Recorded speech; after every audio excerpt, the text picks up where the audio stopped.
ॐ नमो भगवते वासुदेवाय। ॐ नमो नारायणाय। श्रीमन्नारायणीयं दशकं 14 श्लोका 3। गरुड उपरि गरुड उपरि गरुडोपरि गरुडोपरि कालमेघक्रमं कालमेघक्रमं गरुडोपरि कालमेघक्रमं गरुडोपरि कालमेघक्रमं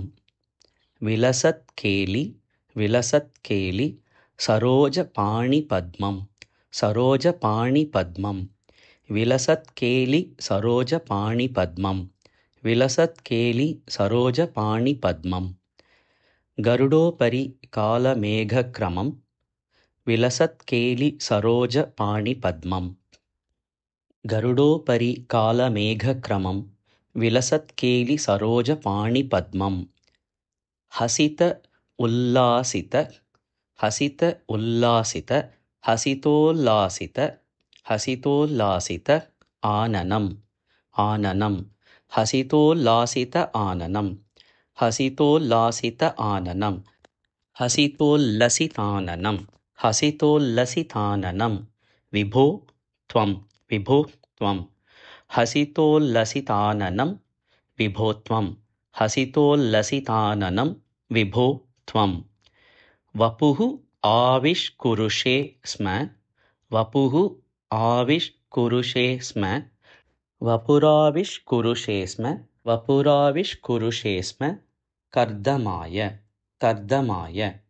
वपुराविष्कुरुषे स्म कर्दमाय वपुराविष्कुरुषे स्म कर्दमाय हसितोल्लसिताननं विभो त्वं वपुराविष्कुरुषे स्म कर्दमाय हसितोल्लसिताननं विभो त्वं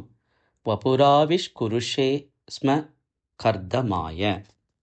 गरुडोपरि कालमेघक्रमं विलसत्केलि सरोजपाणिपद्मं गरुडोपरि कालमेघक्रमं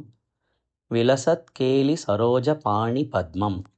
हसितोल्लसिताननं विभो त्वं वपुराविष्कुरुषे स्म कर्दमाय हसितोल्लसिताननं विभो त्वं वपुराविष्कुरुषे स्म कर्दमाय गरुडोपरि कालमेघक्रमं विलसत्केलि सरोजपाणिपद्मं हसितोल्लसिताननं विभो त्वं वपुराविष्कुरुषे स्म कर्दमाय गरुडोपरि कालमेघक्रमं विलसत्केलि सरोजपाणिपद्मं हसितोल्लसिताननं विभो त्वं वपुराविष्कुरुषे स्म कर्दमाय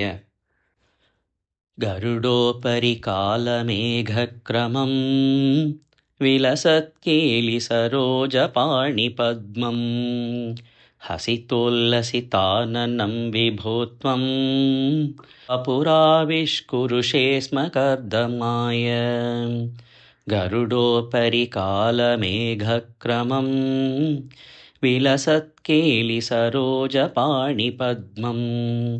हसितोल्लसिताननं विभो त्वं